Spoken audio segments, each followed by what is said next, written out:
I'm Matt Gross, the frugal traveler for the New York Times. Whenever I'm traveling abroad and I tell people I come from New York, they always have the same reaction. Oh, big city. Isn't it expensive? And I always tell them the same thing. New York is really just a city of small, manageable neighborhoods, and it's not expensive at all if you know where to go. To prove it, I set out with my wife, Jean, to have a tourist-style weekend in New York on a budget of just $500. A reasonably priced bed, of course, is always the biggest hurdle. But one of the cheapest hotels in town is also one of the most famous, the Chelsea. Dylan Thomas, Mark Twain, and Sid Vicious all called it home, as did legions of lesser-known artists, many of whom donated their works as payment. Not being artists, however, we had to pay. $150 a night. Sounds like a lot, right? It's not. Well, not in New York, at least. The Chelsea isn't fancy, but it is clean and comfortable. The only drawback? You're sharing a bathroom. Getting around New York on a budget is relatively easy.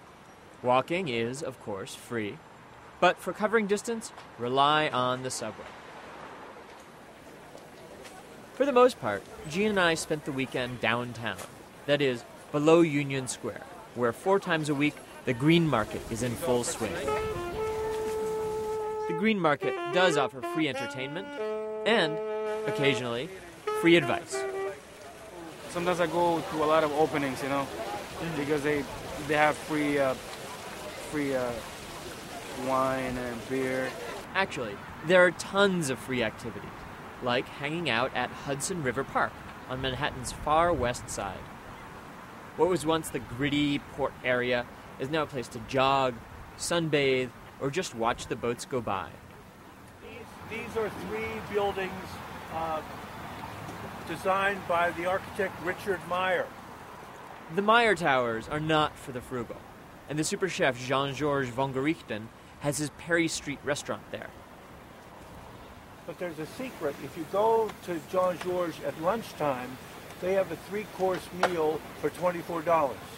And you just can't beat it. You can't beat it. Just east of the waterfront is Greenwich Village, where, to our surprise, we found a weekly flea market we hadn't known anything about. Clear frames are in. But it's a nice contrast to the gentrification of the neighborhood, where fashion designers Marc Jacobs and Ralph Lauren and the infamous Magnolia Bakery dominate. God bless Magnolia, temptation so sweet.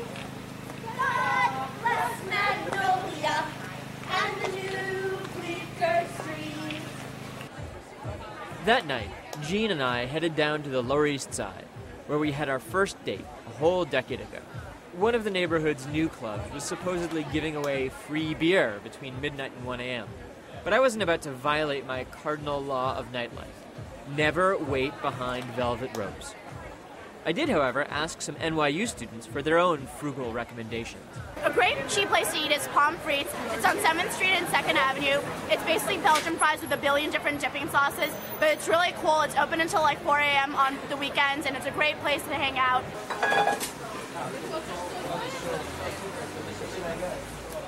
This area used to be underground, and therefore cheap. But now, on weekends, it can feel a bit like a zoo. I'm Lindsay and I'm riding high. I'm just chilling, trying to fly by. Good to meet you. Still, some of the old neighborhood survives. Katz's Deli, for example, and some ancient street art. I wonder who lived here. As mainstream as the neighborhood is now, it's still the best place to find the unusual. This is a recreation of a betel nut booth in Taiwan. Betel nut is like a mild stimulant that's sold all over Asia, and specifically in Taiwan it's evolved where it's sold in this manner with a scantily clad girl in a glass booth and lots of neon, and usually she's on the highway or the street corner selling it to people. After a couple of days in Manhattan, I'm always happy to get back to Brooklyn, the calmer, cooler, and more affordable borough. In the Sunset Park neighborhood, there's a huge Chinatown, just like Manhattan's, minus the tourists. The Pacific Kana is our new favorite spot for dim sum, the traditional Chinese brunch. Our friends Ted and Amber joined us for lots of dumplings, radish cakes, and, of course, chicken feet. All right, so this is how you eat a chicken foot. First thing is you get it in the chopsticks, and it's kind of rubbery. That's where all the fun is. So there's all these little joints here, and you kind of nibble off the joints. I personally eat the bones, but you don't have to. So here we go. That's it. Yum, yum. Even better, it costs less than $10 a person. How do you say frugal in Chinese?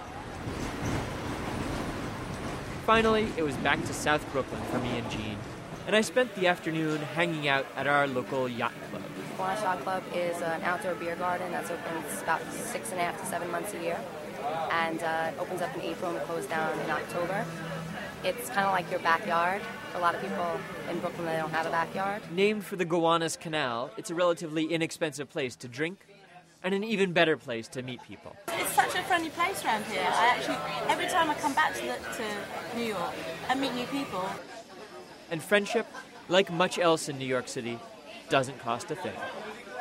For the New York Times, my hometown paper, I'm Matt Gross, the Frugal Traveler.